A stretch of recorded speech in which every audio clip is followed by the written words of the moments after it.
buenas tardes. Les damos la bienvenida a CNN Tiempo. En este día viernes vamos a revisar, por supuesto, el pronóstico, pero además vamos a hablar de temas muy interesantes para que se quede y nos acompañe dentro de los próximos minutos. De hecho, de lo que les estoy hablando tiene que ver con el terremoto y el posterior tsunami de Valdivia en el año 1960. Probablemente ustedes lo recuerdan, o si es que no lo vivieron, los adultos ya que son más mayores, sí hay alguna historia asociada al tsunami, ¿no? Tan devastador como las imágenes que estamos viendo. Fíjense que una investigación internacional que desarrolló la Universidad Internacional precisamente de Florida, la Universidad Estatal de Colorado y además la Universidad de Chile analizó el proceso de evacuación de la población frente a la amenaza de un posible tsunami que se podría dar, así que se analizaron ahí las vías de evacuación. Vamos a conversar este tema en profundidad en unos minutos más acá en CNN Tiempo.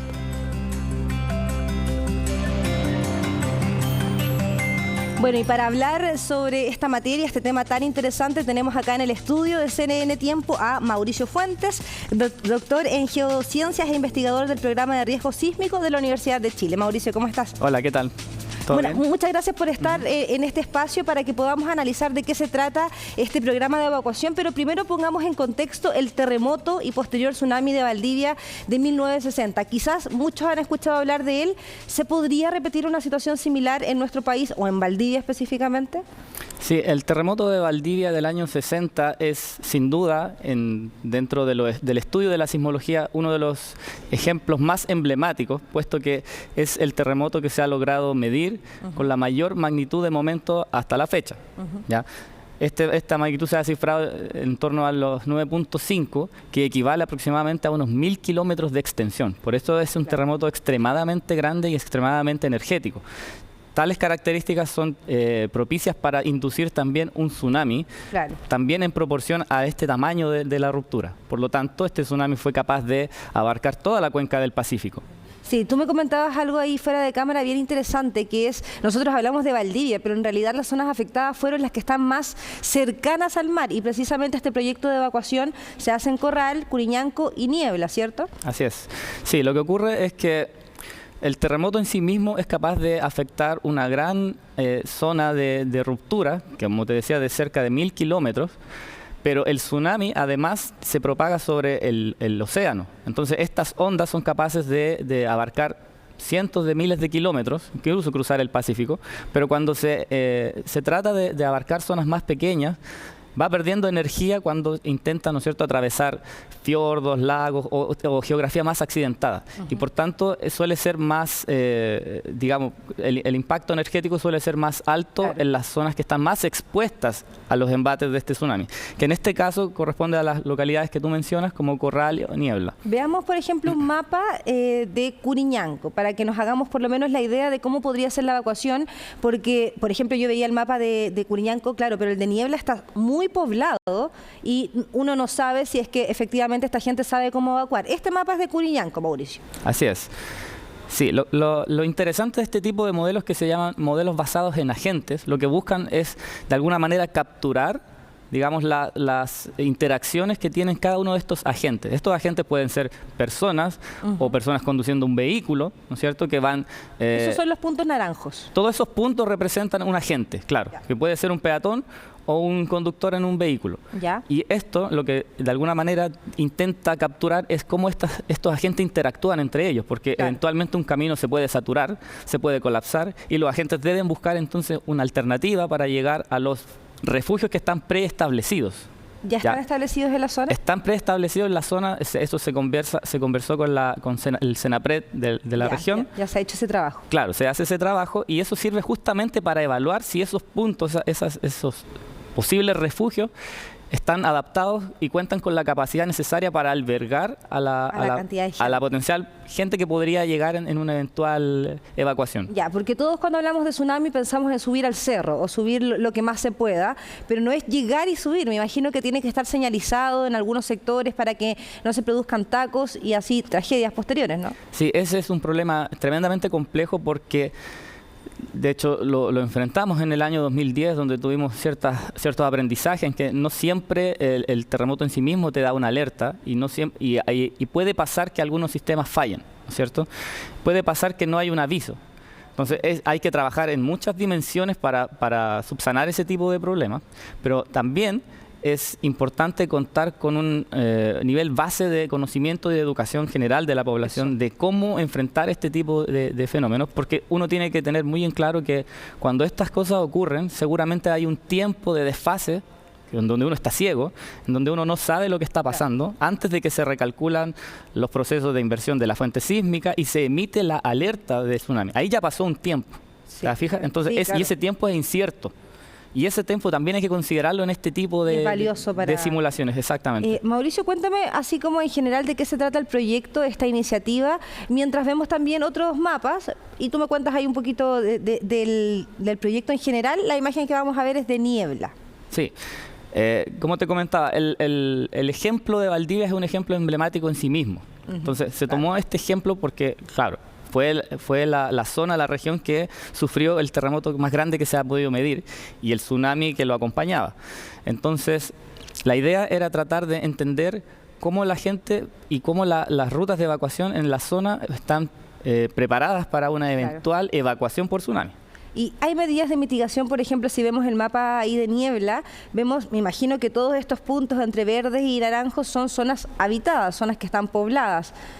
Lo que pasa es que este tipo de modelos utilizan un montón de información y cuesta un poco transferir toda esa información, transformarla en un producto fácilmente interpretable, ¿cierto? Entiendo. Entonces, ahí en el mapa hay mucha información que no está puesta, no porque no exista, sino porque sobrecarga mucho el análisis, ¿ya? Entonces, ahí los puntos, lo que te están reflejando, de alguna manera, es el estatus que tiene, el estado que tiene ese agente, si es que está a salvo, si es que ya fue alcanzado por el flujo de agua, y con eso tú puedes hacer una estimación a primer orden de cuáles serían las proyecciones de posibles pérdidas humanas, que la idea es minimizarlas, por supuesto, y por eso es relevante justamente estudiar la óptima configuración de refugios que permitan que toda la población logre evacuar. Mauricio, ¿y estas conclusiones se les van a entregar a los vecinos de Niebla, Curiñanco y Corral? Sí, todo esto ya está en un proceso de transferencia con las entidades, con la Municipalidad de Valdivia, con el Senapred también de la región. Y es justamente la idea de transferir esto que se está aprendiendo y seguir avanzando, porque aquí lo fundamental es la construcción de esta herramienta, que es la que demanda un trabajo científico detrás de colaboración internacional con otras universidades, pero todo eso tiene que también de alguna manera conversar con la realidad de la gente que vive ahí y con las cosas que ellos son capaces de hacer in situ, ¿sabes? Qué camino tomar, dónde ir, y ahí es donde nuestros colegas de la Facultad de Arquitectura y del Departamento de Geografía hicieron un gran trabajo justamente materializando esa información a través de encuestas. Y ellos fueron a hacer encuestas para saber si la gente sabe hacia dónde tiene que evacuar, qué hacer ante un terremoto, un tsunami, si están preparados. Y todo ese tipo de información, de alguna manera, se permite alimentar esos modelos de agente que, sin duda, después son bien complejos, pero permiten simular este proceso de evacuación. Y ahí es donde todo eso debe conversar justamente con los modelos de simulación de tsunami, para ver justamente si las personas logran o no calzar en los tiempos de evacuación. Claro. Y Mauricio, tú en esta iniciativa hablabas de los refugios, donde la gente podría ahí llegar en caso de un tsunami. ¿De qué se tratan estos refugios? ¿Cómo van a recibir a gente? ¿Cuál es la idea general de estos refugios? Sí, bueno, eso es algo que todavía sigue en conversaciones, porque también es algo complejo, porque imagínate la hora en que te pueda tocar este desastre, te puede tocar en la madrugada, y ya lo vivimos también con el año 2010. Claro. Entonces, ¿cómo se configura entonces la concepción de un refugio? ¿Cómo lo entendemos? ¿Es un lugar abierto? ¿Es un lugar cerrado? ¿Quién lo administra? ¿Cuál es la capacidad máxima que debe tener? ¿Cómo debe estar preparado? Sí. Exactamente, debe estar preparado para albergar gente. ¿Por cuánto tiempo? Por muchos días. Hay que tener agua, hay que tener mantas de abrigo, ¿no es cierto? Pero al mismo tiempo es un poco complejo, porque cuando no se ocupa, está el riesgo de que pueda ser utilizado o vandalizado. Entonces, es algo que todavía se está analizando. Sí, va a ser un desafío. Y es un desafío. Sí, me imagino, como de los más importantes también de la investigación. Pero quería preguntarte si tú crees que la gente está preparada para un tsunami. La gente de Valdivia, que en muchos casos quienes vivieron el terremoto del 60, tienen una cultura sísmica, una cultura también respecto a los tsunamis, pero quizás la gente más joven se ha olvidado un poco de dónde están. Valdivia, el epicentro de uno de los terremotos más grandes del mundo. Sí, es cierto. Es justamente por eso y estas instancias que son muy valiosas, que nos permiten comunicar, mantener viva la memoria sísmica, la memoria de estos fenómenos naturales, porque van a estar presentes siempre. Y ellos tienen a veces periodos de recurrencia que no son uniformes y que pueden ser incluso mayores que la vida de una persona. Entonces es posible que a una persona no le toque vivir un terremoto muy, muy grande, pero sí puede tocarte, a todos nos puede tocar vivir al menos un terremoto 8. ¿Ya? Entonces, puede que no te toque en tu lugar de donde vives, igual, pero te puede tocar dentro del país. Claro. Ya, nosotros ya llevamos como 3. Sí. ¿Qué zonas son más propensas a tener desastres por un tsunami? No necesariamente que haya un terremoto en la zona. Es que usualmente los grandes tsunamis están acompañados de un gran terremoto. Claro. O más bien al revés, que los grandes terremotos son capaces de inducir grandes tsunamis. Pero me refiero como lo que hablábamos de Valdivia, que el terremoto es epicentro de Valdivia, pero las zonas más afectadas son las que están más cerquita del mar. Lo que pasa es que ahí a Valdivia, al terremoto se le da el nombre de la ciudad principal. Claro. Como terremoto, pero Valdivia está bastante protegida por la geografía natural en la cual está puesta la ciudad. Entonces el tsunami como tal no llega con tanta energía a la ciudad misma de Valdivia. Por eso este tsunami es más dañino y potencialmente más peligroso en las zonas que están más expuestas, que es justamente Corral, Niebla, Curiñaco. Pero hay otras zonas, en otras regiones, por ejemplo, los lagos o la Araucanía. Por supuesto, toda la costa chilena en principio está expuesta a grandes tsunamis, y principalmente los que ocurren desde la zona, desde la península de Taitao hacia el norte, que es la zona de subducción de Chile, la zona de subducción de la placa de Nazca. Después hacia el sur hay otro tipo de ambiente tectónico, pero es de otro tipo, que no produce terremotos tan grandes, pero ahí tenemos otro problema, que son los tsunamis que pueden ocurrir por deslizamientos de tierra, como lo que ocurre en Aysén, donde hay en zonas de fiordos también pueden haber catástrofes asociadas a tsunamis, que son de otra naturaleza. Claro. Mauricio, para ir ya cerrando, quería preguntarte cuáles son las recomendaciones que tú podrías entregarles a la gente en caso, ojalá que esto no ocurra, obviamente, pero de un terremoto con posterior tsunami en las costas de Chile. Sí, mira,